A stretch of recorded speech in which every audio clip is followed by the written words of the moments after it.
Ẹ̀yin tèmi ẹ kú dédé wòyí, ẹ kú àsìkò yìí, ṣe dáadáa lẹ́wà. Tó ẹ̀yin èèyàn wa lórí ọ̀rọ̀ tó ń ṣẹlẹ̀ ní Yorùbá movie industry látàrí wípé wọ́n rìlíìsì fíìmù àwọn kọ̀ọ̀kan sọ̀pọ́ọ̀tì àti wípé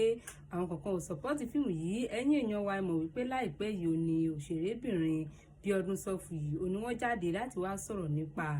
pé àwọn rìlíìsì fíìmù sí YouTube, ṣùgbọ́n ò kàkà tó yẹ kí àwọn akẹgbẹ́ wọn kí wọ́n bá wọn polówó fíìmù náà, níṣe ni àwọn kọ̀ọ̀kan bá wọn polówó, àwọn kọ̀ọ̀kan ò sì dá sí i, wọn kò bá wọn polówó títí dé orí àwọn tí ó bá wọn kópa nínú fíìmù náà. Ẹ̀yin èèyàn wa ní báyìí ó mà ní màmá wa òṣèrébìnrin Ọpẹ́yẹmí Ayéọlá wọ́n ti jáde láti wá fèsì sí ọ̀rọ̀ náà, ṣùgbọ́n kí ó tó di pé wọ́n sọ̀rọ̀ wọ́n ti bẹ oníkálukú wípé kí wọ́n má ṣe rí ọ̀rọ̀ àwọn bíi pé àwọn wá chase clout tàbí àwọn wá intentionally attack ẹnìkankan, wípé àwọn kàn feel like láti àdírẹ́sì gbogbo àwọn tí ó ń ṣe eré ní Yorùbá movie industry pátápátá títí tó fi kan àwọn fúnra àwọn. Ẹ̀yin èèyàn wa màmá wa Ọpẹ́yẹmí Ayéọlá ti wá sọ̀rọ̀ báyìí o, wọ́n ní wípé ní ibi tí wọ́n bá lọ yìí nínú ọdún 2026 gẹ́gẹ́ bí àwọn producer yìí tí wọ́n produce fíìmù, wípé tí wọ́n bá ti fẹ́ pe òṣèré wá o láti wá bá wọn kópa nínú fíìmù wọn kí wọ́n gbìyànjú láti máa draft contract so that tí wọ́n bá ti sign contract náà wọ́n lè máa sọ fún wọn wípé fíìmù tó fẹ́ bá mi kópa nínú rẹ̀ yìí tó bá ti jáde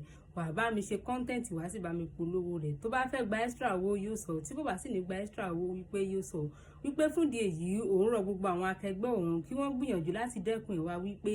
àwọn kọ̀ọ̀kan sọ̀pọ́tì àwọn àti pé àwọn kọ̀ọ̀kan ò sọ̀pọ́tì àwọn, wípé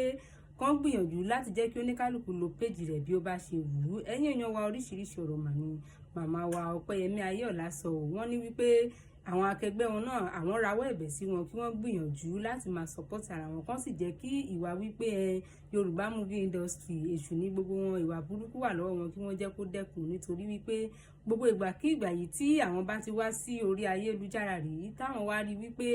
wọ́n sọ̀rọ̀ nípa Yorùbá movie industry tí wọ́n sì ń fi ọ̀rọ̀ náà wọ́n fi ń pa gbogbo àwọn pọ̀, wípé ó máa ń kàn wọ́n ní omi inú gan ni o. Ṣùgbọ́n fún ìdí èyí kí gbogbo àwọn akẹgbẹ́ àwọn kí wọ́n jọ̀ọ́ nínú ọdún 2026 yìí kí wọ́n jẹ́ káwọn gbìyànjú láti ṣe dáadáa. Ẹni tó bá ti fẹ́ produce fíìmù rẹ̀ fún àwọn òṣèré yìí tí ó fẹ́ lò ní fíìmù náà kó gbìyànjú láti draft contract kí wọ́n sì sign contract rẹ̀ wípé fíìmù yìí ò wá bá mi polówó fíìmù náà tí ó bá jáde, àti wípé tí wọ́n bá ti wà lórí sẹ́ẹ̀tì níbi tí wọ́n ti ń ṣe fíìmù náà kí wọ́n gbìyànjú láti máa ṣe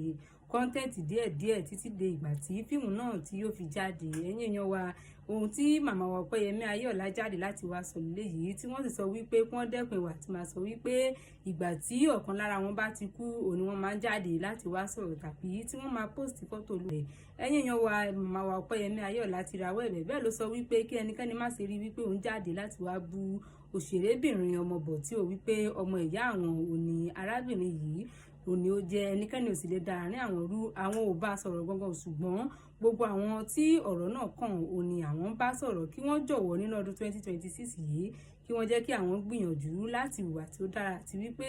láti ṣe ohun gbogbo ní bó ti tọ́ àti bó ti yẹ. Ẹ̀yin èèyàn wa màmá wa Ọpẹ́yẹmí Ayéọlá níparí fídíò wọn sọ wípé àwọn akẹgbẹ́ wọn náà kí wọ́n gbìyànjú láti jẹ́ káwọn máa fi péjì àwọn náà láti máa fi encourage ara wọn, àti wípé láti máa fi péjì náà láti máa fi polówó fún fíìmù ẹni tó bá jáde o. Wọ́n sì ṣe àdúrà fún gbogbo àwọn èèyàn wípé pátápátá ọdún 2026 yìí yóò sàn àwọn sáyọ̀ àti lálàáfíà. Ẹ̀yin èèyàn wa ohun tí a ní láti wá sọ fún yín lórí ọ̀rọ̀ tí màmá Ọpẹ́yẹmí Ayéọlá sọ nípa wípé wọ́n bá ní polówó fíìmù tàbí wọn kò bá ní polówó fíìmù. Ohunkóhun tí ẹ bá lérò láti sọ lórí ọ̀rọ̀ yìí ẹ̀yin èèyàn wa ẹ pàdé wa ní comment section kí a lè sọ̀rọ̀ nípa rẹ̀. Tó bá rí bákan náà ó tún di ọjọ́ mìíràn ọjọ́ ìbí. Ó dàbọ̀.